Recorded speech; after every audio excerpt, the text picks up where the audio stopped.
Baik, Assalamualaikum warahmatullahi wabarakatuh. Alhamdulillah, hamdan katsiran thayyiban mubarakan fih, kama yuhibbu rabbuna wa yarda.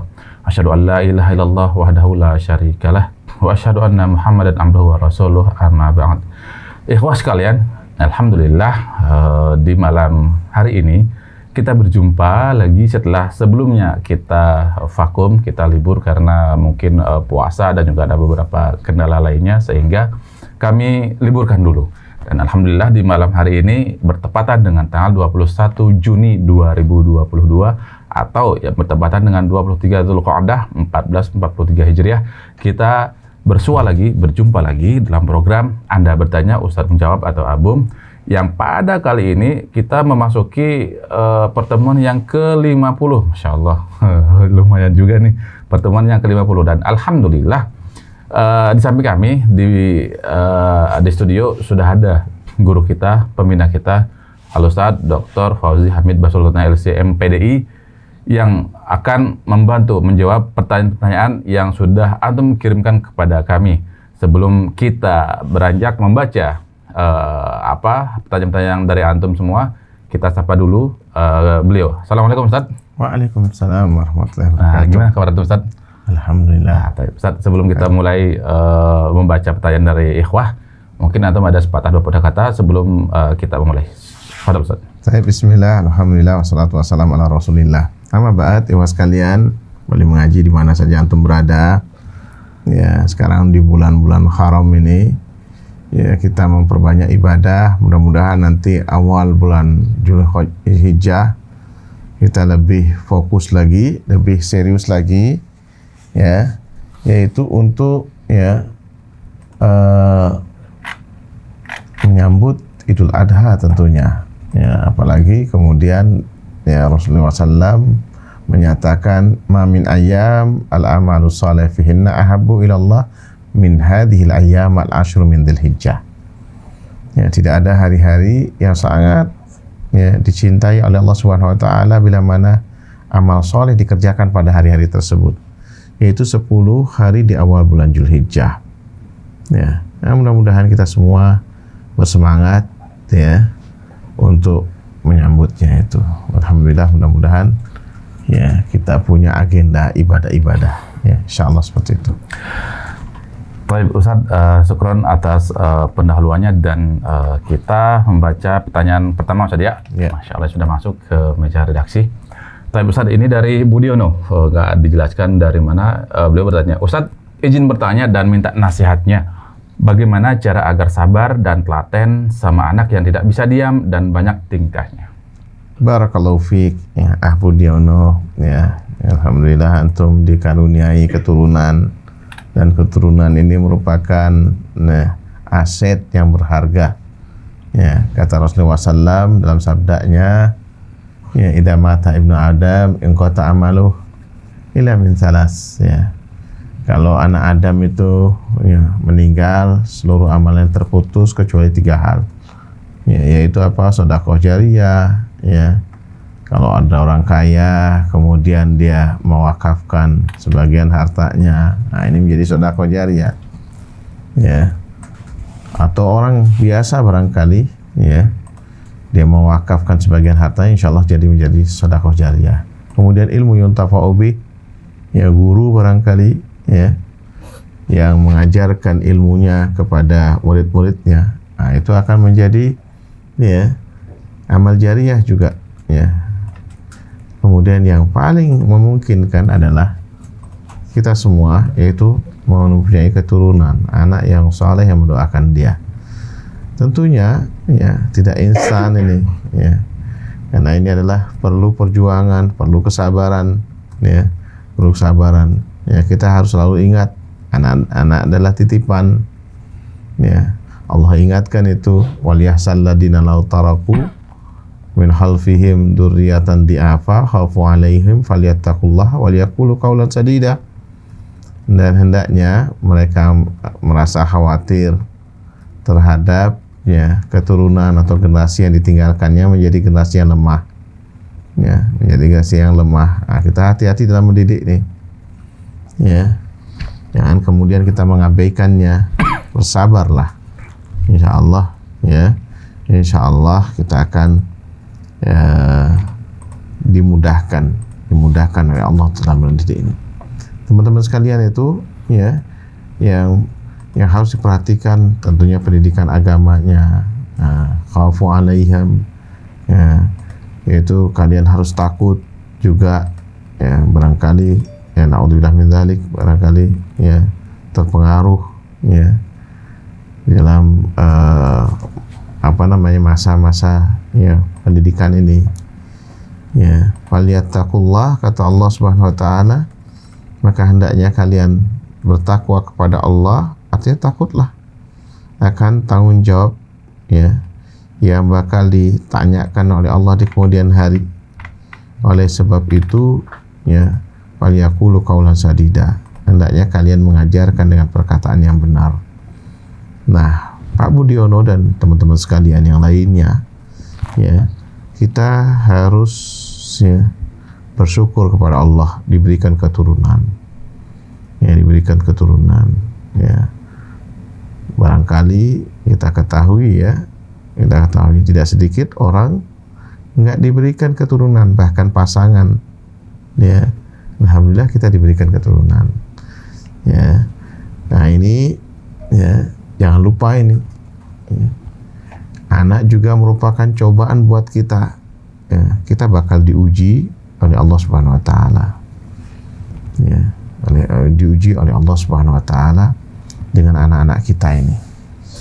Maka apa? Perlu bimbingan ya, ya. Kadang kita harus tegas ya, kadang kita harus ya lunak juga.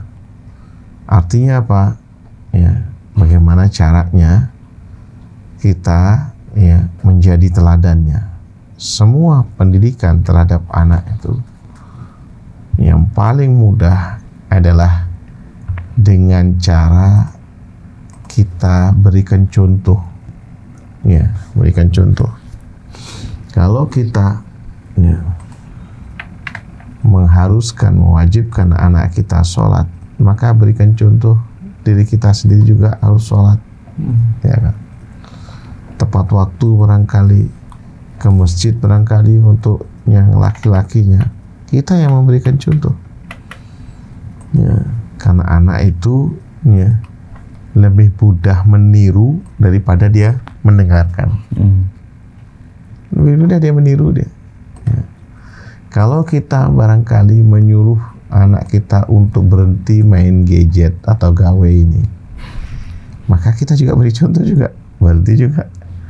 Jangan kita nyuruh anak kita ya tidak main gadget, tapi kita main gadget di depannya ya, nggak akan bisa ya, nggak akan bisa ya kita menyampaikan pesan kita kepada anak kita kecuali dengan teladan, dengan contoh yang baik ya. Maka perhatikan ya kebiasaan-kebiasaan kita ini. Insya Allah ya anak gampang menirunya. Kemudian teman-teman sekalian, ini yang ditanya ini adalah anak yang barangkali ya hiperaktif, barangkali maksudnya sih. Bisa jadi. Ya kan. Dia banyak gerak dan ya, insya Allah lebih baik dia banyak gerak daripada dia diem. Ya kan. Dia itu masanya anak-anak bergerak. Ya. Kalaupun misalnya kita ajak ke masjid, nah itu kita tanggung jawab juga kepada kita. Dan jangan memarahi anak di masjid ini. Tapi juga jangan terlalu juga melepaskan anak di masjid, terutama di waktu sholat. Ya, di waktu sholat nggak boleh. Ya, kita itu ya memarahi anak di masjid, juga tidak boleh melepas anak jalan sana kemari. Ya, Rasulullah SAW ya, putrinya cucunya yang pertama namanya Umamah ya, radhiyallahu anha ya. Itu ketika Rasulullah SAW sholat, beliau menggendong Umamah ya, tahan Umamah. Jadi tidak dibiarkan ya, mohon maaf ini beberapa kali Anda temui di beberapa musola atau masjid, anaknya dilepas, ya, jalan kena kemari, orang pada lihat, akhirnya menghilangkan kehusuan. Ini tidak boleh. Jadi caranya dipeluk. Makanya bagi orang tua yang membawa anaknya yang masih ya terlalu kecil, barangkali di rumah tidak ada yang merawatnya, ya merawat atau menjaganya, ya maka apa? Ya dibawa ke ini dengan cara apa? Digendong. Boleh kita menggendong. Tapi kalau seandainya anak itu masih ya kecil, ya belum ini mungkin 4 tahun lah, atau yang masih 3 tahun lah ke bawah, ini susah untuk sebaiknya ditinggalkan sama ibunya, ya di rumah ya supaya tidak mengganggu di masjid, ya. Nah ini juga ya membiasakan anak untuk ini dengan cara digendong, insya Allah. Nah anak-anak insya Allah memang pada fitrahnya ya mereka ingin bebas, cuma jangan lupa selalu dalam pengawasan. Rasulullah SAW ketika pernah pengajian dalam taklim, ini kalau tidak salah Hasan barangkali, ya lagi taklim jalan, ya kemudian ya tiba-tiba Hasan dapat nemu kurma, namanya anak kecil nemu kurma, kemudian dimasukkan ke mulutnya. Langsung Rasulullah SAW bangun dari taklim, dari majelisnya itu, kemudian diambilnya cucunya ini, kemudian ditepuk ini untuk mengeluarkan ini, mah katanya. Jadi suruh dikeluarkan sama Rasulullah SAW sampai keluar. Ya, karena memang Rasulullah SAW tidak boleh makan, ya ahlul bait tidak boleh makan ini. Ya, temuan yang barangkali itu adalah sedekah dan sebagainya. Nah inilah yang ya, kalau hadiah masih boleh, jadi atau apakah ya, itu makanya dikhawatirkan ya cucunya makan yang ini. Apa yang dilakukan oleh Rasulullah SAW, ya yaitu beliau membiarkan cucunya Hasan Ahmad. Tapi begitu ada hal yang barangkali ya bersentuhan dengan hal yang haram, ya tidak boleh kita biarkan, kita harus mengawasinya. Ya selama hal itu masih batas kewajaran, insya Allah tidak apa-apa. Wallahu a'lam bishawab. Baik Ustaz, jazakallahu khairan atas jawaban itu. Kemudian kita lanjut ke pertanyaan kedua dari Ulfi Ukhtiani. Beliau bertanya, Ustaz, misal kita pelihara burung dan burung itu kita ikutkan lomba dan kemudian dijual, apakah hasil penjualan burung tersebut halal? Baik, barakallahu fiik, ya. Itu pertama yang ditanyakan. Ini ada beberapa jawaban nih. Pelihara burung. Boleh enggak pelihara burung? Itu boleh, ya. Ya selama tidak menzaliminya, itu hukumnya boleh memelihara burung ini. Ya. Nabi Muhammad SAW ya adalah manusia yang paling baik akhlaknya. Ya. Kemudian ya ini ada riwayat dari sahabat, saya memiliki seorang adik namanya Abu Umar, usia mendekati usia baru sapi. Apabila Rasulullah SAW datang, beliau memanggilnya, wahai Abu Umar, ya, ada apa dengan Nugair? Ya. Nugair adalah burung yang digunakan mainan oleh Abu Umar. Ya, hadis riwayat Imam Bukhari dan yang lainnya. Ya. Kemudian Ibnu Hajar Asqalani rahimahullah, ya, ada pelajaran ya dalam hadis ini, yaitu bolehnya memelihara burung dalam sangkar atau semacamnya. Ini memelihara burung boleh nih. Kemudian juga ya Asy-Syarwani, ya ulama ya dari madhab Syafi'iyah, ya beliau mengatakan ya yaitu al-qaffal, ya ditanya tentang hukum memelihara burung dalam sangkar, ya dalam sangkar untuk didengarkan suaranya atau semacamnya, beliau menjawab itu dibolehkan selama pemiliknya memperhatikan kebutuhan burung itu, karena hukumnya sama dengan binatang ternak yang diikat. Ya, pertanyaan tadi. Ya. Jadi Syekh bin Baz juga dulu pernah ditanya dalam masalah ini. Ya, beliau mengatakan tidak masalah memelihara burung selama tidak menzalimi, ya, dan disikapi dengan baik dalam memberi makanan atau minuman. Ya. Ya, jangan kemudian disiksa nih kadang-kadang. Kadang-kadang ada, ya mohon maaf ini, karena lihat di pasar orang jual burung-burung yang warna-warni itu, dibelikan untuk anaknya.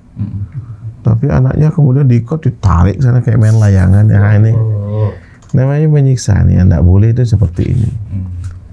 Ya, ada yang ini, ada beberapa itu yang Anda temukan itu diikat kakinya kemudian ditarik-tarik sama anak-anak. Ini seperti, ya jelas itu menyiksa burung, itu yang tidak boleh ini.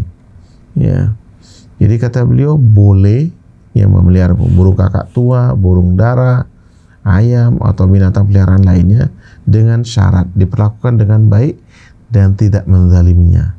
Baik binatang itu dipelihara dalam kolam, sangkar, akuarium, ya seperti ikan misalnya, nah itu dibolehkan. Ya, ini di fatwa Islamiyah, ya fatwa Islamiyah. Dan ini menunjukkan kebolehannya. Adapun perlombaan, maka dilihat dulu ya jenisnya. Ya. Jika ada unsur keharamannya seperti taruhan, ya, adu burung, ya, dapat melukai ya, burung tersebut, maka tidak boleh. Jadi kalau misalnya ya, perlombaan itu, ya, jadi perlombaan ini misalnya disponsori oleh pemerintah, mungkin ada perusahaan, tidak ada dia bayar-bayar apa-apa dari peserta, itu boleh hukumnya. Nah itu boleh hukumnya. Tapi kalau sebenarnya pesertanya bayar ikut dan taruhan ini jadi seperti ya apa namanya seperti judi ini. Nah ini tidak boleh nih, diharamkan. Ya kalau hanya sekedar lomba ya kemudian apa namanya diberikan hadiah dan hadiah itu bukan dari pesertanya, dari kumpulan pesertanya itu boleh. Ya, itu boleh. Tapi kalau misalnya dia bayar ya, ketika mau ikut lomba dan uang bayarannya itu dijadikan untuk hadiahnya, ini tidak boleh. Ya, karena dia ada mirip kayak taruhan. Ya, taruhan itu tidak boleh. Ini biasanya memang lomba burung ini yaitu ya, suaranya ya di ini ya. Ada suaranya. Atau kalau merpati itu biasanya kecepatannya di ini ya, dan kalau ada unsur seperti itu, ada unsur taruhannya itu tidak boleh dia ya. Tapi kalau tidak apa namanya ada apa sponsor itu dia boleh, hukum menjualnya ya boleh. Tapi kalau seandainya tadi itu ada unsur judinya jual, itu yang tidak boleh. Wallahu a'lam bishawab. Ya. Kalau misalnya begini Ustaz, burung itu, seperti tadi Anda jelaskan ya, berarti kalau burungnya diperlombakan kemudian menang, hadiahnya itu nggak halal Ustaz ya? Iya. Itu masuk judi ya? Iya, kalau seandainya, jadi tadi itu ya, apa namanya, dia ada sponsornya dari pemerintah, misalnya, atau dari perusahaan apa, maka ini kata Syekh Khalid ya, di sini Anda bacakan Syekh Khalid Musyaikih ya. Musyaikih, Syekh Khalid Musyaikih. Apabila perlombaan burung ini ya para peserta tidak mendapatkan hadiah, akan tetapi yayasan hanya memberikan keputusan ya dan memberikan piagam, maka ini boleh nih. Ya, yang tampak oleh saya, perlombaan ini diperbolehkan dan tidak mengapa karena tidak mengandung unsur taruhan ketika itu. Tapi kalau karena ini dikeluarkan, ada diberi upah untuk mengetahui kemampuan hewan tertentu dalam perlombaan ini dan seberapa cepat menempuh jaraknya, ya itu kalau ada sponsornya boleh. Tapi kalau ada diambil dari biaya pendaftaran, dijadikan hadiah bagi peserta, maka hadiah ini menjadi haram dan tidak boleh hukumnya. Ya, ini adalah dalam fatwa Syekh Khalid Al-Musyaikhi hafizahullah taala. Ya. Baik, jazakallah khairan. Semoga bisa membantu bagi yang bertanya. Ulfi Ukhtianit. Tapi Ustaz, kita berlanjut ke pertanyaan ketiga nih. Dari Abdullah di Tuban mana kaca? Ustaz, mohon berizin bertanya, bagaimana Ahlus Sunnah dalam memandang takdir supaya tidak jatuh ke pemahaman Jabriyah atau Murji'ah mungkin? Barakallahu fiik, ya. Jadi Abdullah di Tuban, ya. Pertanyaannya, sikap Ahlus Sunnah itu di tengah-tengah, ya, dalam masalah takdir. Ya, di dalam masalah takdir ini sebenarnya ada dua aliran sesat yang muncul, Qadariyah dan Jabariyah. Ya. Ini maksudnya Qadariyah kali. Ya, bukan Murji'ah ini, tapi dalam masalah takdir ini, karena yang dibahas adalah masalah takdir, yaitu biasanya muncul yaitu Qadariyah dan Jabariyah. Qadariyah dia berpaham, ya, kalau, ya, Allah Subhanahu wa taala itu tidak punya peran. Ya. Jadi manusia yang, ya, yang menentukan nasibnya sendiri. Ya, biasanya mereka ini orang-orang yang sombong, yang tidak mau beribadah, yang sukses sombong. Dia mengatakan apa? Saya tidak sholat, tidak puasa, saya kaya raya. Ya. Nah ini, ya, biasanya orang-orang yang apa namanya, yang kaya sombong, ya. Padahal bisa jadi itu adalah ujiannya, ya. Istidraj itu, ya, itu ujian dari Allah Subhanahu wa taala. Nah, itu biasanya seperti itu Qadariyah. Sebaliknya Jabariyah ini biasanya orang-orang yang putus asa. Orang-orang yang gagal, ya, dan dia selalu menyalahkan Allah Subhanahu wa taala. Ya, kenapa yang tidak sholat? Ya, karena sudah ditakdirkan oleh Allah tidak sholat. Nah, ya, kenapa ente mencuri? Oh, Allah sudah takdirkan saya mencuri. Ya, maka ini zaman Umar bin Khattab ada seorang pencuri itu. Ya, ini dia berpaham Jabariyah ini.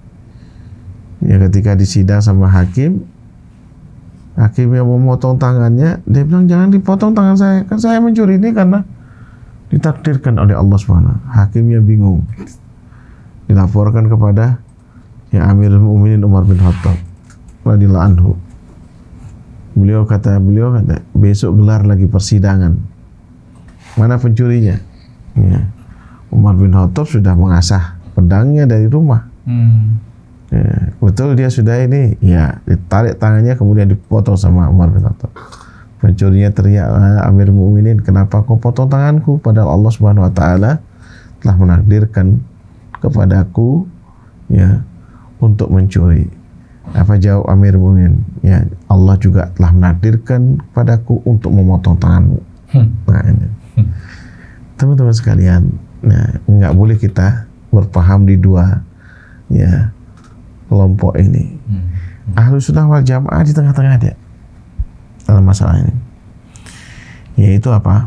Ahlus Sunnah wal Jamaah ada hal-hal yang bisa kita pilih, ya, lalu kita diberikan kemampuan untuk melaksanakannya. Ya, kita pilih ini yang baik, yang benar, kita pilih, ya. Kemudian yang buruk, yang salah kita tinggalkan. Ya, di situ kita diberi hak untuk memilih. Ya. Dan ada, ya, hal-hal yang memang tidak bisa kita memilih. Tidak bisa memilih. Misal tiba-tiba kita sakit, ya, tiba-tiba kita batuk, ya. Nah, kemudian, ya, ya, kita mungkin, ya, kita lihat orang meninggal misalnya, itu bukan di luar pilihan kita. Ya, nah itu kita meyakini, ya, bahwa itu yang ditakdirkan dan ditetapkan oleh Allah Subhanahu wa taala. Maka kata para ulama yang dinukil oleh Syekh Utsaimin rahimahullah, sebelum memahami takdir ini, teman sekalian, Abdullah di Tuban ini, yaitu apa? Yang kita perlu pahami bahwasanya Allah Maha mengetahui segala sesuatunya, ya, baik dari awal kejadian sampai akhir kejadian, yaitu al-ilmu ini. Ya, pertama al-ilmu, yaitu bahwa ya, Allah mengetahui segala sesuatunya dari awal kejadian sampai akhir kejadian. Yang kedua al-kitabatu, ya, bahwasanya Allah telah mencatat seluruhnya. Ya, Allah pertama kali menciptakan al-qalam, yaitu pena. Kemudian Allah perintahkan untuk menulis, ya, dari awal kejadian sampai akhir kejadian. Innallah, ya, sesungguhnya Allah kataba maqadir al-khalaik qabla ayahluqa, ya, qabla ayahluqa samawati wal ard, ya, bihamsina alfasanah. Sesungguhnya Allah Subhanahu wa taala telah mencatat takdir, ya, seluruh makhluknya 50.000 tahun sebelum Allah menciptakan langit dan bumi. Itu Alkitab. Kemudian al-masyiah, ya, Allah Maha berkehendak, ya, wa ma tasyauna illa ayyasha Allahu rabbul alamin. Tidaklah kalian berencana kecuali apa yang dikehendaki oleh Allah Subhanahu wa taala. Jadi kita boleh berencana, tapi apa? Nanti Allah yang menentukan rencana itu. Bisa terwujud atau tidak, insyaallah.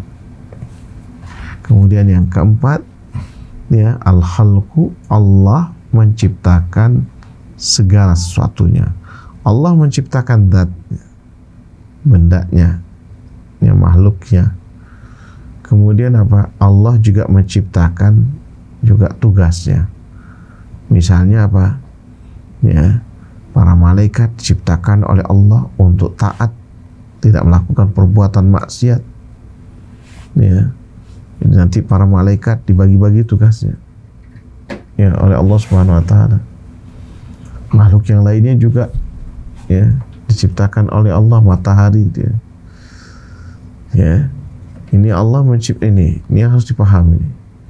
Kemudian, ya, Ibnu Qayyim Jauziyah menambahkan, yaitu al-adlu, Allah itu maha adil, ya, ketika menetapkan sesuatu. Nah, kemudian, ya, ikhwas sekalian, ya, Abdullah, cuma manusia ini dibedakan, jin dan manusia dibedakan dari makhluk lainnya. Jin dan manusia diberikan hak untuk memilih dan kemampuan untuk melaksanakan, nah, apa yang diperintahkan dan menjauhi apa yang dilarang. Tidak boleh seseorang ketika, ya, diperintah dia beralasan untuk meninggalkannya.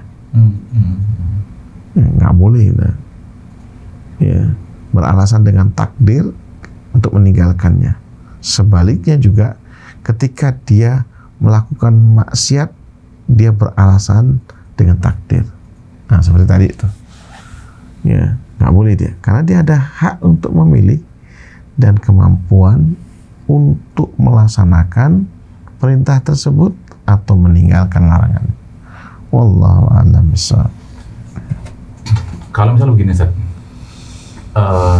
jika Allah menciptakan saya ini melakukan, karena gini kan, setiap perbuatan, baik itu kebaikan maupun keburukan, itu kan Allah sudah takdirkan, kan, saja. Dan kita nggak boleh bilang misalnya ini kita mencuri atau memperkosa, seakan sudah ditakdirkan memperkosa oleh Allah, kita sudah ditakdirkan seperti itu, gitu, kan, ya.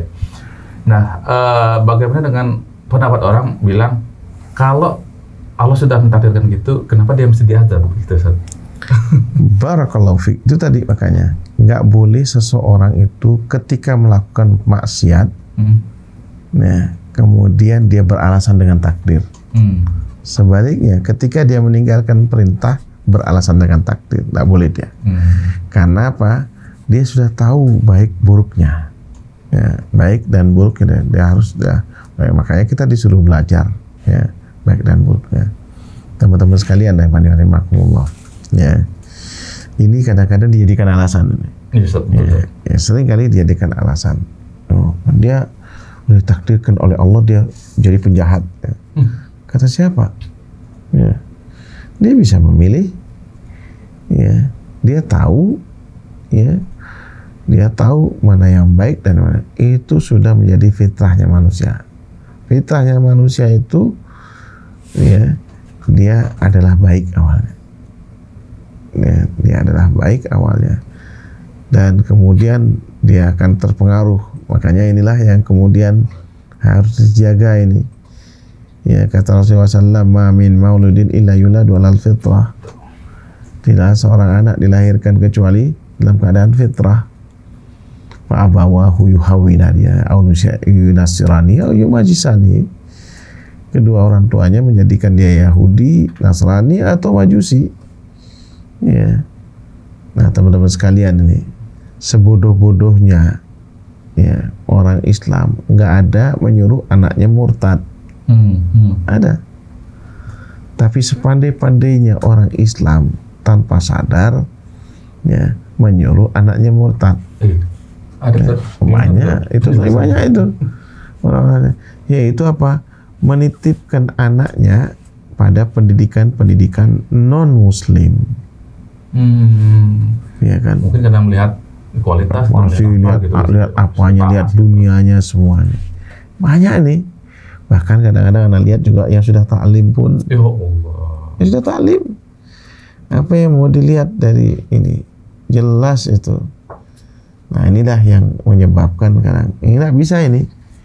Disinilah Allah sudah berikan jalan. Kan bisa orang tuanya yang menyebabkan anak itu jadi Yahudi, Nasrani, itu orang tua yang menyebabkan. Dia tahu. Nah, nggak boleh kemudian, kenapa kok anak saya bisa murtad ini? Padahal sudah dibilang dari awal ini, disuruh waqulu qaulan sadida tadi.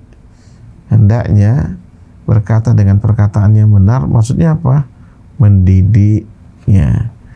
Kemudian ya, mengarahkan, dia membinanya pada lingkungan juga yang juga Islami. Insya Allah dia akan terjaga. La qadarullah, ya. Mudah-mudahan Allah tidak takdirkan jangan sampai ada keturunan kita itu murtad. Ya kan? Ini yang diingatkan oleh Nabi Ibrahim alaihissalam, ya.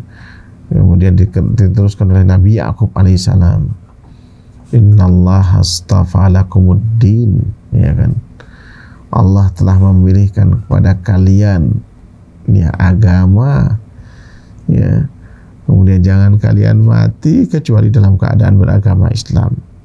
Lalu Allah juga perintahkan kepada kita, ya ayyuhalladzina amanu taqullaha haqqa tuqatih wa la tamutunna illa wa antum muslimun. Ya, wahai orang-orang yang beriman, bertakwalah kalian dengan sebenar-benar takwa, jangan kalian mati kecuali dalam keadaan beragama Islam. Agama kita ini ada batasannya dia. Ada yang baik, kita diperintah untuk melakukannya. Ada yang buruk, kita diperintah untuk meninggalkannya. Allahu a'lam.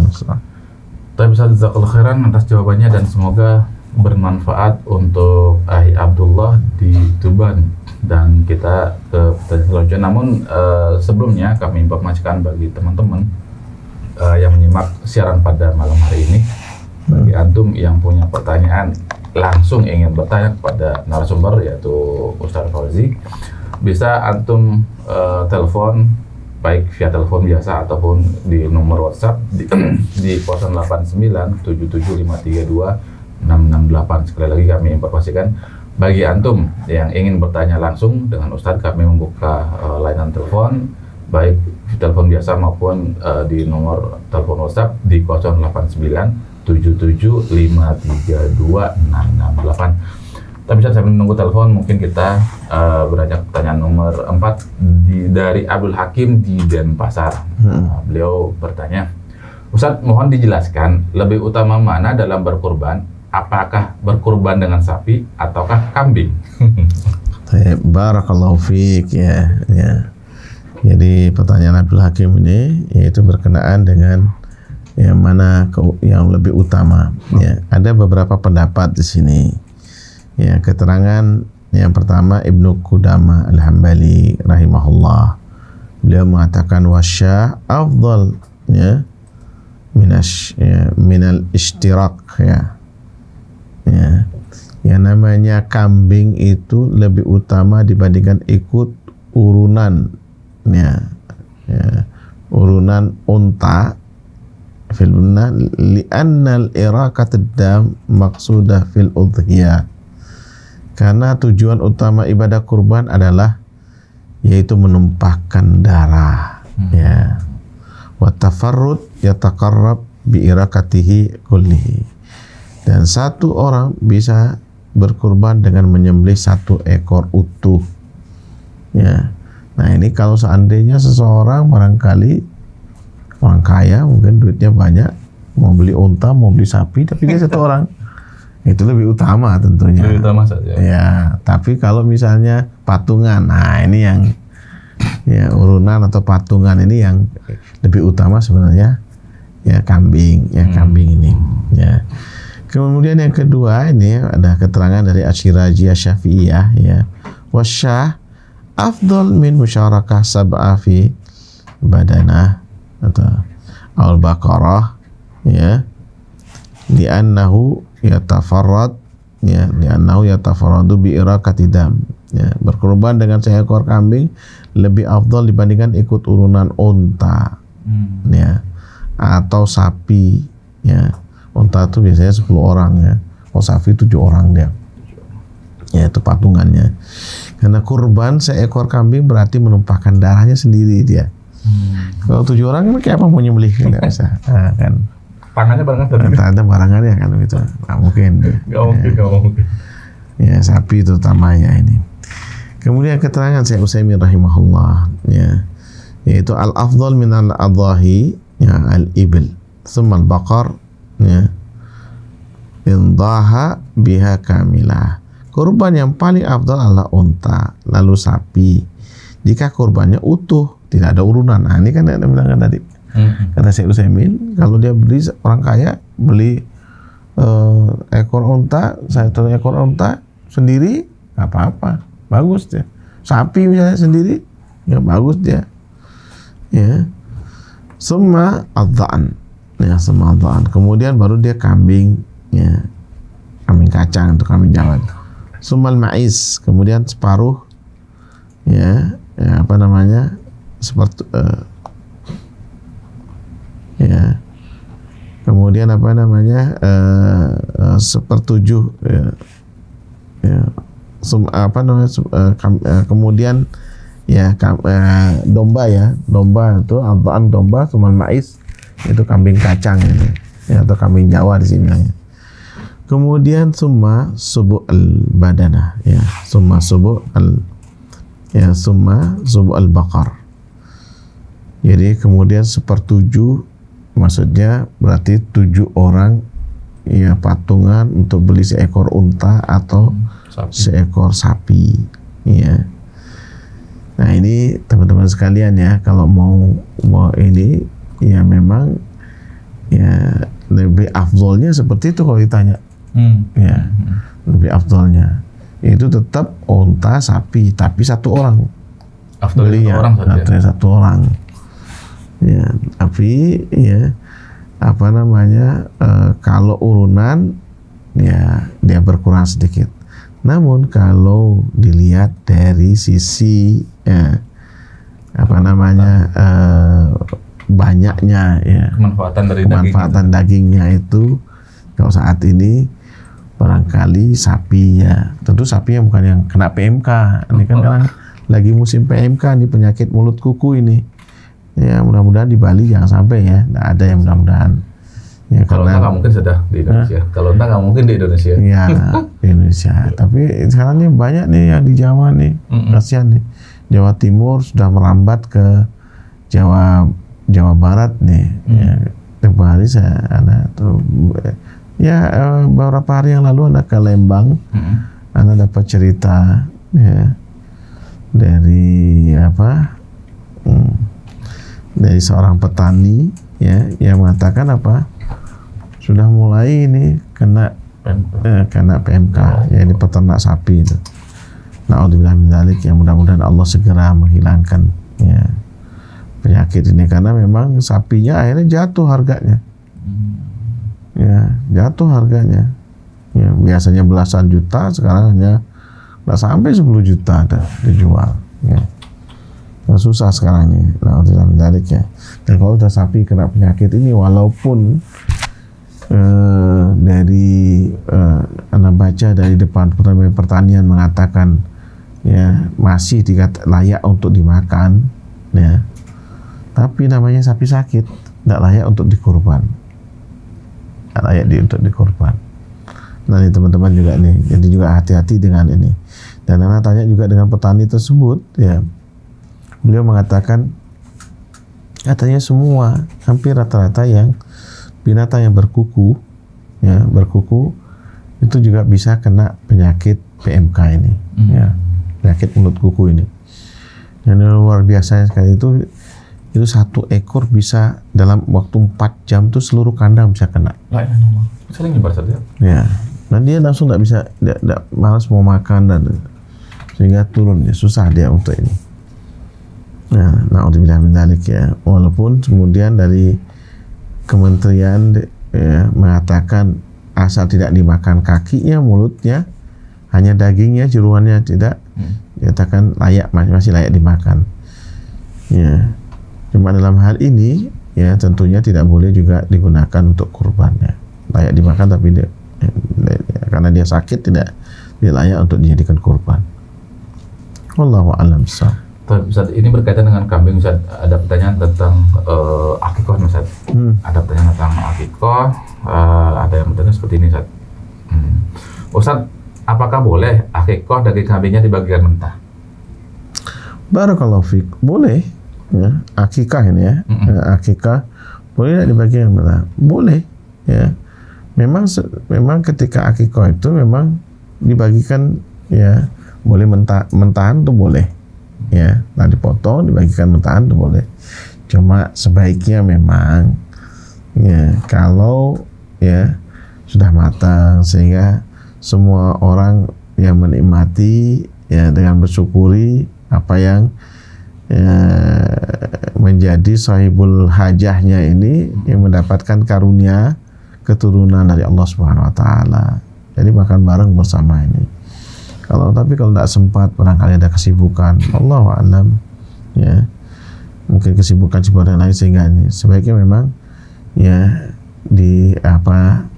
dimasak sehingga makan bareng dengan saudaranya.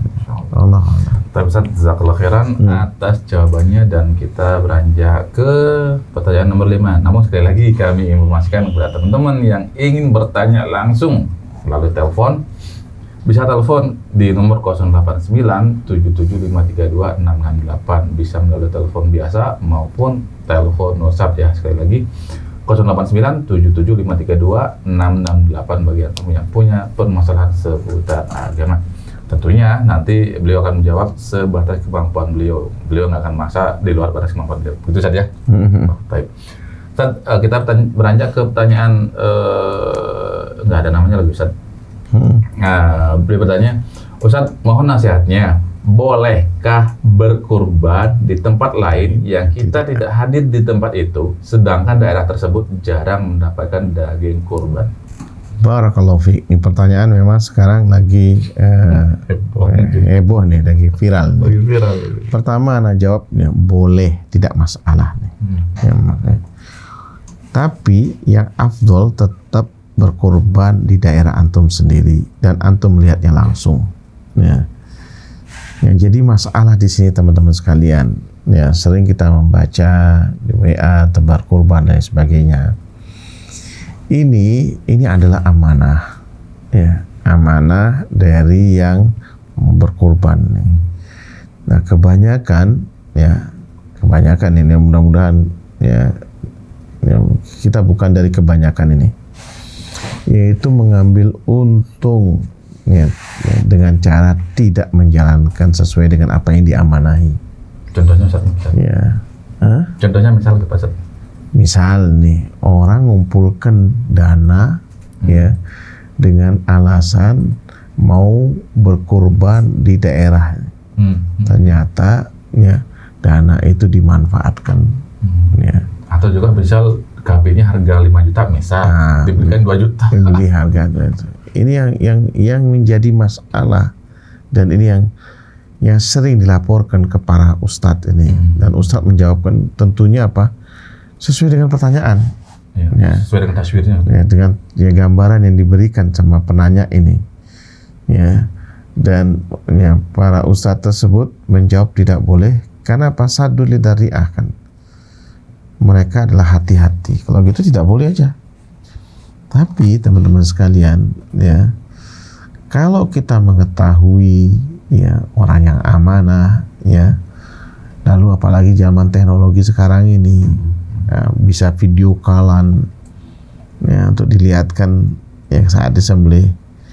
Nah, dan di daerah tersebut barangkali daerah yang sangat membutuhkan, ya, nggak masalah. Ya, beberapa orang ya melakukan dengan cara seperti itu. Nih, bahkan dilihat kambing standarnya, beratnya bahkan dilihat. Ini kambing antum ini. Ya, ini. Kalau seperti ini ya prosedurnya, ya, dan dia amanah melakukannya, dan kemudian dia menyalurkannya, dia sembelih juga ini. Nggak ada masalah sebenarnya di sini. Ya, jadi permasalahan ini banyak orang yang khianat dalam masalah ini. Bukan hanya yaitu tebar kurban juga, ya, juga banyak sekali ada tebar mushaf, tebar macam-macam lah, yang kemudian hanya mengumpulkan dana, wallah demi Allah ini adalah ya ghil, ya khianat yang akan diancam ya oleh Allah Subhanahu wa taala nanti di hari kiamat. Dia akan membawa apa yang dia diamanahi itu, kemudian dia khianat. Nggak boleh itu teman-teman sekalian. Jadi permasalahannya sekarang ya, siapa yang kita lihat memang dia amanah orangnya dan dia profesional dalam melakukannya, maka antum boleh silakan. Lagi lebih mempermudah, dan barangkali juga ya kadang-kadang kambing di daerah tersebut berlimpah, ya, terjangkau, anda tidak katakan murah, ya, terjangkau, kemudian ya bisa bermanfaat, ya, bahkan sekarang sampai ada pengalengannya, ya, jadi daging kambing itu ya dikalingkan ini, dan itu di foto dari awal, ya. Di awal saya karena melihat beberapa ikhwah melakukan amanah ini dengan baik, ya. Tapi kalau seandainya di luar itu ya, tidak menjalankan amanah ini, ya tetap tidak boleh antum bertanggung jawab ya dalam masalah-masalah seperti ini. Ya, naudzubillah min dzalik, jangan sampai kita ya berkhianat terhadap apa yang diamanahi pada kita. Allahu a'lam. Ustaz, tanya sekarang Ustaz, wajibkah pengkurban itu harus melihat hewan kurbannya, ataukah wajibkah seseorang yang berkorban itu harus menyembelih dengan tangannya sendiri? Enggak wajib, ya. Enggak wajib. Ya, tidak wajib kita melihat. Ya. Jadi kita tidak harus langsung melihatnya. Kita kalau ada panitia kurban di kampung kita, ya kita percaya semua orang tersebut, ya. Ya pastilah namanya orang jualan kambing ya cari untung lah, ya, cari untung. Kemudian jangan kemudian kita, wah ini tidak amanah ini, terlalu ambil faedahnya terlalu besar. Ya kita harus tahu, ya tahu juga, ya, karena kita punya pengalaman juga seperti itu. Ya dulu ada pernah ya di Mekah jualan seperti itu. Ternyata memang biaya untuk memberinya makan ya kambing itu sampai di hari H itu sangat besar, ya sangat besar. Ya, sangat besar. Nah, itu biaya operasional namanya. Ya, nah itu yang kemudian ya mungkin ya untungnya tidak seberapa jualan kambing. Wallahu a'lam. Tapi Ustaz, jazakallahu khairan atas jawabannya, dan kita ke pertanyaan selanjutnya dari Jamal. Beliau bertanya, Ustaz, ketika proses khulu dan suami minta uang mahar dikembalikan, namun istri tidak sanggup karena sudah terbelanjakan, bagaimana ya Ustaz? Barakallahu fiik ya. Wa iyadu billah, ya, ini khulu masalahnya. Ada apa istrinya minta cerai ini? Nah, mungkin dijelaskan khulu apa itu Ustaz? Ya, jadi khulu ini seorang istri minta cerai kepada suaminya. Gugat cerai saja. Ya, gugat cerai itu khulu. Nah, ini juga jadi masalah nih. Ada beberapa dan mudah-mudahan bukunya udah diganti ya, di buku dulu, di buku akan nikah itu ada sighatut ta'liq gitu. Sighatut ta'liq. Ya, sighatut ta'liq itu isinya adalah khulu. Nah, sebenarnya tidak boleh kita mengajarkan khulu. Ya, kita ya kalau kita jadi penengah ya, dari keluarga yang sedang mungkin ada cekcok lah, prahara rumah tangga ini, upayakan kita posisinya adalah untuk menyatukan, bukan untuk memisahkan. Ya, adalah menyatukan ini. Jangan sampai memisahkan. Kenapa? Karena yang namanya perceraian itu pasti berdampak, terutama yang sudah punya keturunan, berdampak sekali daripada ya putra-putrinya. Ya, mungkin ada rasa minder dan sebagainya, pasti itu. Dia lihat keluarga orang lain kok bahagia, dia bersatu. Ya, keluarga saya kok seperti ini. Lah qadarullah ya, mudah-mudahan kita ini. Nah, taib itu ini ya, dampak dari sisi psikologis anaknya itu. Maka kita berusaha. Tapi kalau seandainya ya, saya para istri lah nasihatnya.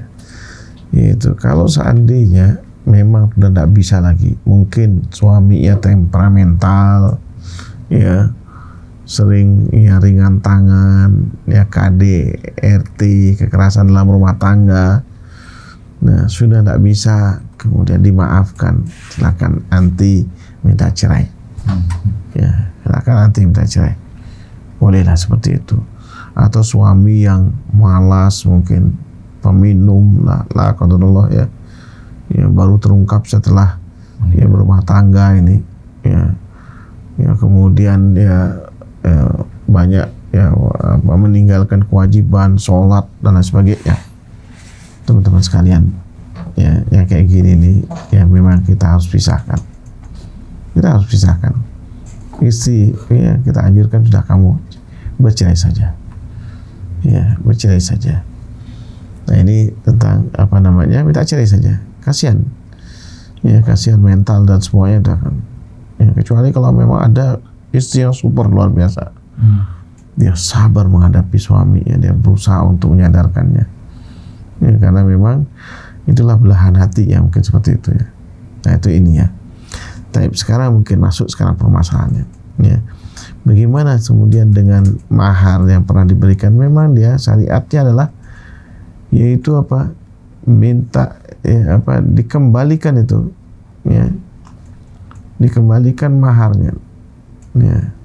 Tapi permasalahan mahar kadang-kadang apa sudah ya terjual, maka apa yang perlu ya diperhatikan seorang suami ya, yaitu ya mungkin mengikhlaskannya ya, atau dia tidak mau mengikhlaskan karena istrinya barangkali justru yang di pihak yang salah mungkin. Ya, mungkin ini juga yang sering terjadi ini ya. Ya, terutama ya mohon maaf ini kadang-kadang nikah ya lewat Facebook kan, itu ada Ustaz? Ya kenal-kenal seperti itulah ya, jebakan Batman ini. Ya kan, yaitu suaminya polos-polosan ya, dapat perempuan ya, wanita kenalnya di jalan, kenalnya di dunia maya, enggak taunya hanya mau mencari hartanya. Nah ini boleh suaminya kayak gini nih, ada istrinya kayak gini nih modelnya. Ya ada istrinya kayak gini nih. Ini Anda pernah dengar ya, terutama teman-teman kita di Timur Tengah, kasihan kali. Udah maharnya mahal ya. Begitu nikah ya bayar istrinya tidak sampai setahun sudah minta khulu. Ya, tidak mau disentuh lagi. Ya, tidak minta khulu. Nah, ini boleh ya. Yaitu suami menuntut pada istrinya untuk dikembalikan itu. Ya. Dan memang kembali kepada hakim yang menyuruh nanti ini, dan dia boleh boleh istri itu boleh, kalau misalnya dipakai boleh dicicil ya. Nah, sebaiknya urusan seperti ini dikembalikan pada pengadilan agama ya, agar semua itu tercatat ya. Cari ya jalan tengah ya supaya tidak menimbulkan masalah di kemudian hari. Nah, ini teman-teman sekalian ini. Nah, ini yang kita bicarakan nih, hulu yang memang kadang-kadang ya ada ya duda kaya mungkin udah berumur, lihat ya daun muda ya, begitu nikah lalu disuruh ini ya tanda tangan dan sebagainya, artinya pindah kepada istrinya, lalu dia minta cerai. Nah, ini kurang ajar ini namanya nih.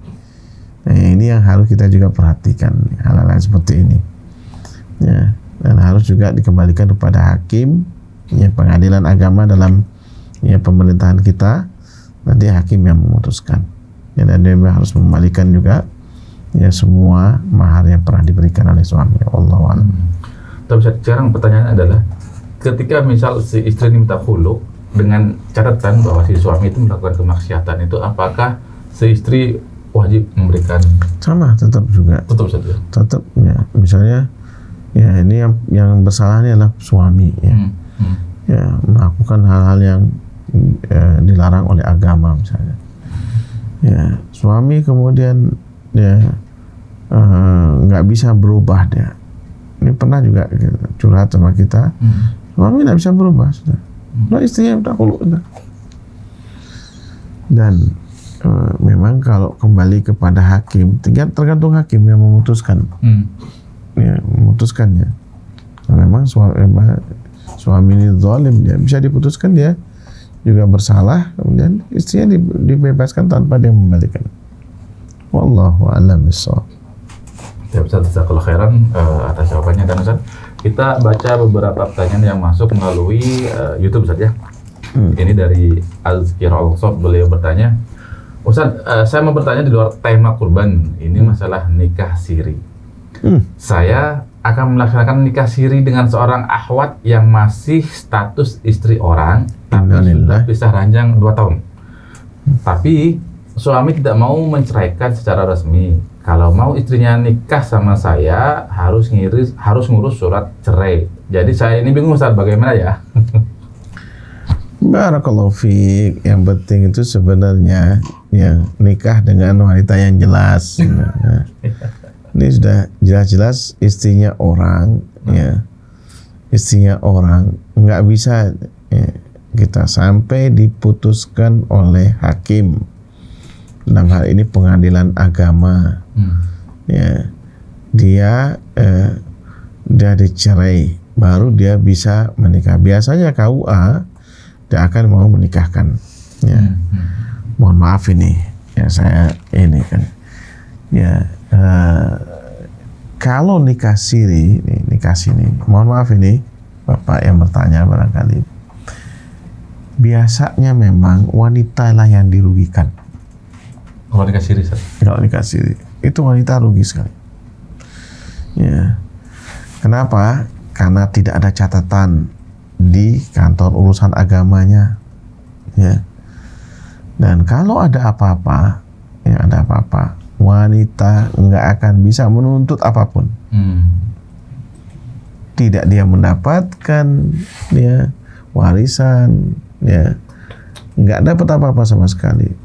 Ya, nggak dapat apa-apa sama sekali. Maka hati-hati dengan ini.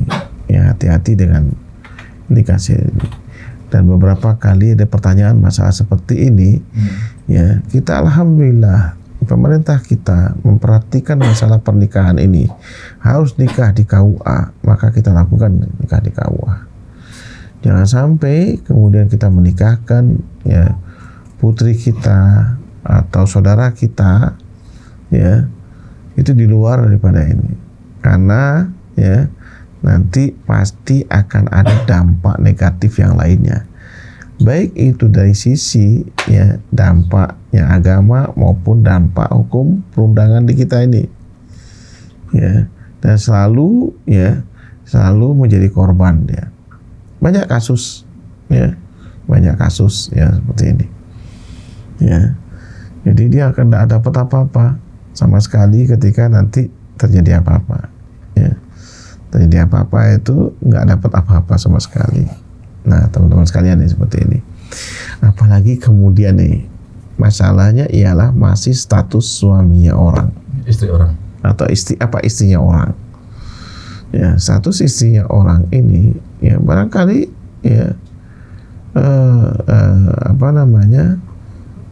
dicari keluarganya ya, cari keluarganya yang terdekat kalau memang sudah diputuskan bercerai ya, dia memang betul-betul ya suami pertama yang tidak bertanggung jawab, cari saksinya, barangkali walinya ya, yang kemudian tanyakan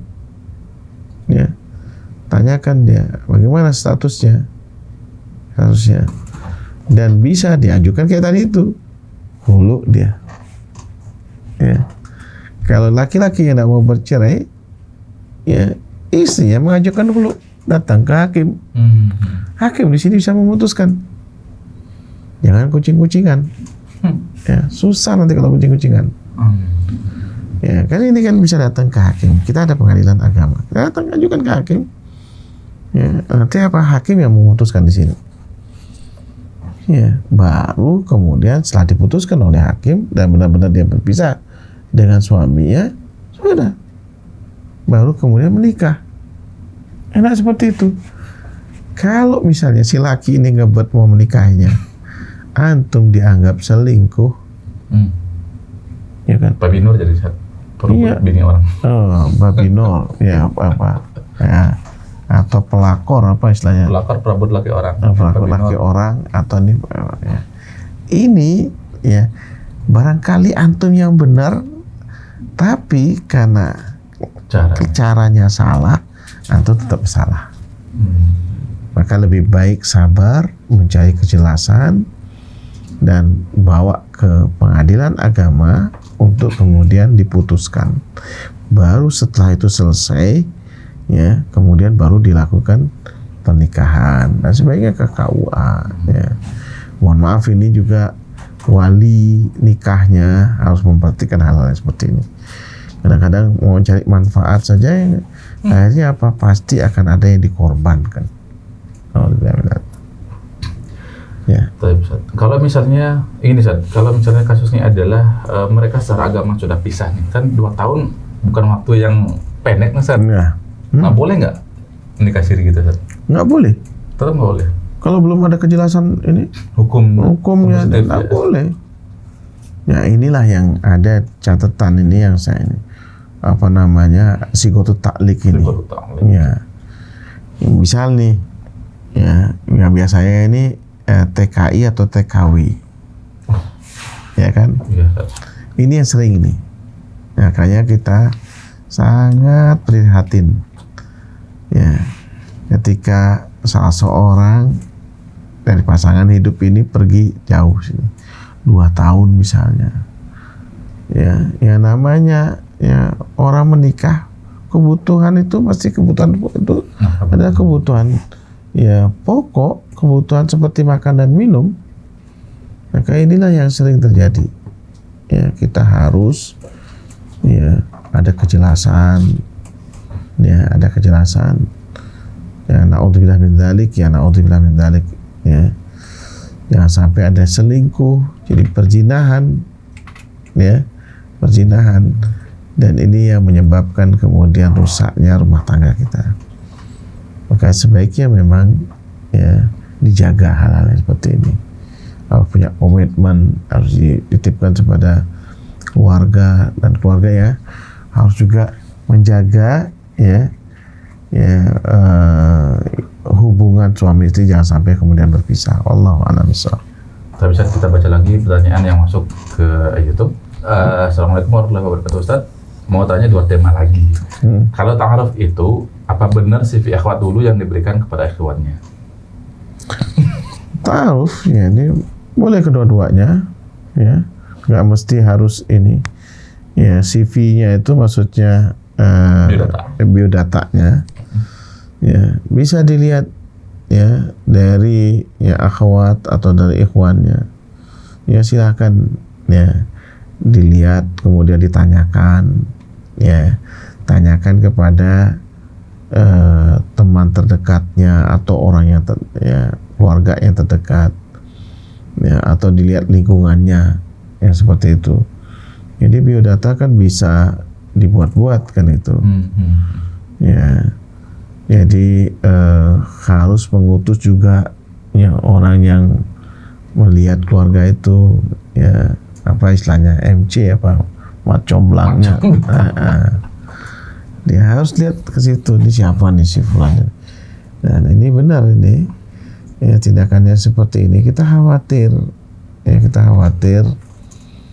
jangankan yang tidak kita kenal, yang kita kenal ya tidak jarang berpisah, jarang berpisah.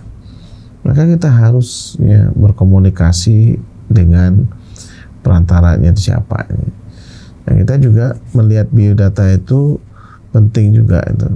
Nih, kita juga kadang-kadang sebagai penghubungnya, barangkali sebagian teman-teman diminta itu, kita lihat cocok enggak orang ini sama ini, ketemu enggak, ya. Lalu ditanyakan, ya pelan-pelan. Kita juga jangan sampai ada yang jomblowati, enggak ketemu jodoh kan itu. Kita berupaya untuk ini. Dan alhamdulillah ada beberapa biro jodoh, tapi kebanyakan juga kasusnya seperti ini, tidak ketemu ini atau tidak sesuai dengan apa keinginannya, ekspektasinya, keinginannya atau harapannya itu udah tinggi banget, ternyata apa yang pepesan kosong kan itu kan kita ini. Dari sini teman-teman sekalian, benar kata Rasulullah SAW, kalau mar'atu diarba'in. Jadi wanita itu dinikahi ya karena 4 hal, ya kan itu. Karena apa? Limaliha, walijamaliha, walinasabiha, walidiniha. Fadlar bidatitin, taribat yadak. Ya, maka pilihlah yang beragama, engkau ya akan ya selamat ya.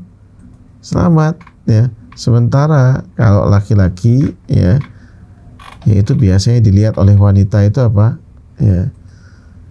Yaitu dilihat apa namanya? Dia kuatnya ya, kuat dari sisi akidahnya, kemudian juga kuat dari sisi fisiknya ya. Sebagaimana ceritanya ya, ceritanya putrinya Nabi Syuaib ya, alaihissalam ya, putri Nabi Syuaib itu qalat ihdahuma ya abatis ta'jir ya, ketika lihat Nabi Musa alaihissalam ya, Nabi Musa alaihissalam dilihat ini fisiknya kuat, ganteng kan Nabi Musa ya. Nah, kemudian apa yang disematkan di sini oleh Allah, inna khaira man ista'jarta al-qawi al-amin. Jadi yang dilihat oleh wanita itu orang yang kuat, yang amanah. Perhatikan ya kisah Nabi Yusuf dengan ya apa perempuannya, istrinya yang menteri ya, yang ketika menggoda Nabi Yusuf alaihissalam ya, Nabi Yusuf tidak tergoda sama sekali. Ya, tidak tergoda, ya, diselamatkan oleh Allah Subhanahu wa taala. Ya. Kemudian istrinya Al-Aziz. Ya, istrinya Al-Aziz itu tidak terpengaruh. Kemudian kisahnya ya apa namanya, Nabi ya Musa dan putrinya lihat itu ya apa namanya yang dilihat oleh Nabi apa putri ya Nabi, yaitu yang kuat dan yang amanah. Nah, Kalau kita mau lihat CV-nya seperti itu, ya bisa saja dibuat-buat, maka kita minta orang lain untuk kemudian ya istilahnya memberi informasi, menyelidikinya atau apa bagaimana. Allah a'lam. Baik Ustaz, kita beranjak ke pertanyaan nomor 7 yang sudah kita terima sebelumnya. Ini dari Fulana, nggak mau menyebutkan nama ini. Malu mungkin. Ustaz, suami saya jarang memberikan nafkah batin. Itu bagaimana ya Ustaz? Ya Allah, ini yang sering ini, na'udzubillah min dzalik ya. Barakallahu fiik ya Ibu. Mudah-mudahan Allah memberikan kesabaran kepada Ibu ya. Jadi Ibu harus menjalin komunikasi yang baik dan mendudukkan permasalahan ini dengan suami. Ya. Mungkin bisa mendatangi Ustadz berdua untuk konsultasi, atau bisa juga ke dokter jika memang ada masalah kesehatan barangkali. Ya. Barangkali itu ada ya kejantanannya barangkali. Ya kan, kita nggak tahu. Ya. Dia mau menikah hanya supaya statusnya menikah. Ya, kalau hal yang seperti ini ya mungkin Ibu bisa bareng-bareng ya suami untuk ya konsultasi ke dokter. Ya, konsultasi ke dokter. Ya, supaya ya suami lebih semangat lagi, kemudian ya bisa ya juga mau berobat ya, mau berobat. Ini hal yang seperti ini. Ya, la qadarullah yang kedua ini barangkali. Na'udzubillah min dzalik juga. Ya, kadang-kadang juga ya ini juga terjadi nih. Ya, terjadi. Padahal ini keluarga dekat ya, keluarga dekat. Nggak tahunya ya suaminya LGBT. Itu deh. Ya, ACDC. Ya, apa ACDC itu? ACDC. Ya, dua-duanya sama sih. Nah, itu jadi masalah. Na'udzubillah min dzalik ya. Ya, na'udzubillah min dzalik. Dia tidak tertarik sama ini. Tertarik sama wanita, tidak tertarik sama sekali. Dia tarik dengan sejenisnya. Dan ini teman-teman sekalian, rahimakumullah, memang susah untuk diobati, ya, susah untuk diobati. Tapi kalau bisa diobati, alhamdulillah, ya, alhamdulillah, bersama-sama kita ini memperbaikinya. Dan memang tidak banyak, tidak banyak, ya, tidak banyak. Ya, alhamdulillah ada beberapa orang yang saya kenal yang kemudian berubah. Alhamdulillah, mudah-mudahan Allah jaga dia. Ya, Allah jaga dia, berubah dia. Ya, yang mana kemudian ya hidup normal. Hidup normal. Ya. Nah, ini bersyukur bisa berubah. Tapi ya mudah-mudahan ini di luar ini saya cuma ya, karena tidak ada sebabnya apa dia jarang memberikan nafkah batin itu apa gitu loh. Ya, barangkali ini yang tinggal serumah tapi dia ya tidak mau menyentuh, barangkali ada kelainan seks. Ya, na'udzubillah min dzalik. Ya, na'udzubillah min dzalik. Ya, inilah yang kita perlu perbaiki pelan-pelan. Ya, tanya kenapa. Ya. Ya, ujung-ujungnya qadarullah ya. Mudah-mudahan kalau seandainya memang tidak bisa diperbaiki, ya sudah, bisa pilih. Ya, bisa memilih ya calling down dulu, barangkali untuk berpisah untuk sementara. Ya. Dan kita bisa juga berkomunikasi kepada keluarganya. Mungkin ini ya jalan yang terbaik, yaitu untuk kemudian saling ya menasihat, saling mengisi satu sama lain. Ya, inilah yang barangkali yang bisa dilakukan. Kalau seandainya memang dia ada kelainan dan benar-benar kemudian menyakiti, ya tidak mau menyentuhnya, karena memang fitrahnya menikah adalah hubungan dan punya keturunan. Itu fitrahnya menikah. Ya, ini bukan ya diam-diaman. Ya, dia harus ya saling mengisi atau ya saling mengisi satu sama lain. Kita saling ya menutupi kekurangan kita dan mencari kelebihan ya untuk kemudian mempunyai keturunan. Itu ya nikah itu. Allahu a'lam bishawab. Atau bisa juga si laki ini banyak terjadi saat si laki punya simpanan lain. Nah, itu. Nah, inilah yang kalau si laki ya punya simpanan lain ini, nah, ibu yang harus kemudian apa istilahnya introspeksi diri, barangkali ada kekurangan dari ibu sendiri. Ya, apa saya kurangnya, saya itu apa? Ya, kalau kita tidak lihat bahwa saya tidak ada kekurangannya, ibu boleh minta haknya.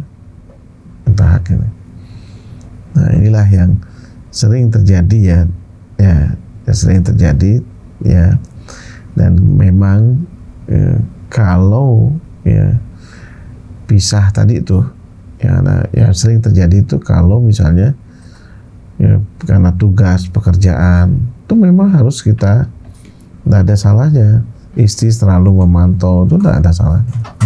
Di mana itu wajar, namanya suami istri itu harus saling terbuka, saling percaya ya untuk membangun rumah tangga. Harus seperti itu ini ya. Allahu a'lam bishawab. Tapi Ustaz, ini mungkin pertanyaan terakhir titipan dari Mas Reza, dari temannya. Beliau bertanya, temannya Mas Reza nanya, dulu sebelum belajar agama, saya memberi nama anak dengan salah satu nama dan sifat Allah. Sekarang karena sudah belajar, saya berniat merubah nama anak tersebut.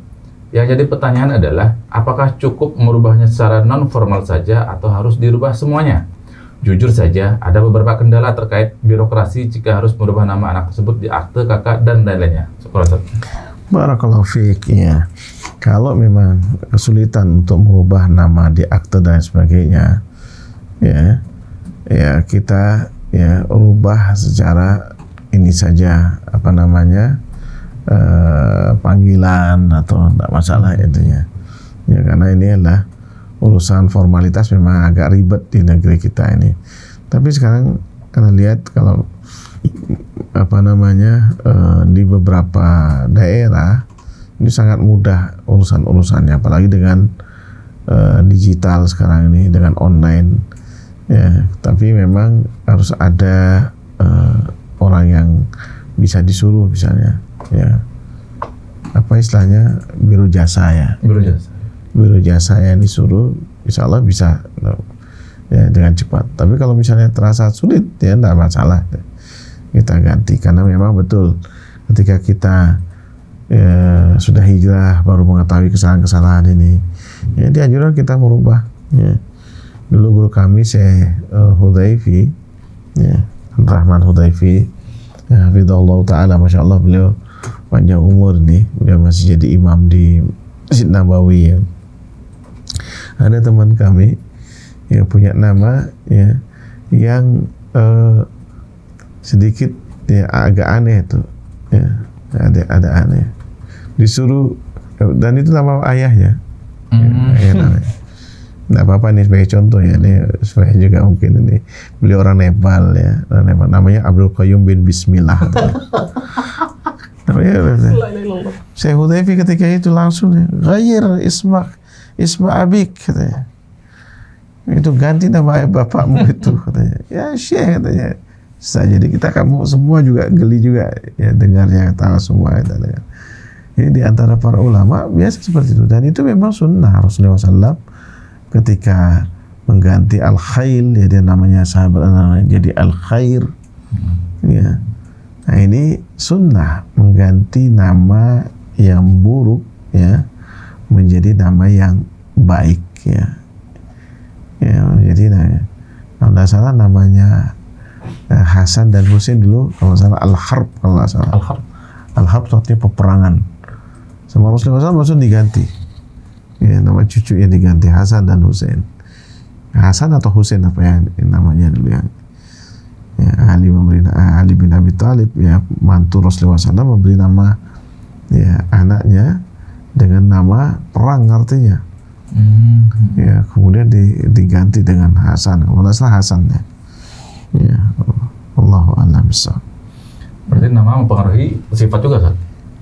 Nama itu adalah sebuah doa, maka berilah nama ya, anak kita dengan ya, nama yang baik ya, nama yang baik, karena merupakan doa juga ya. Allahu a'lam bishawab.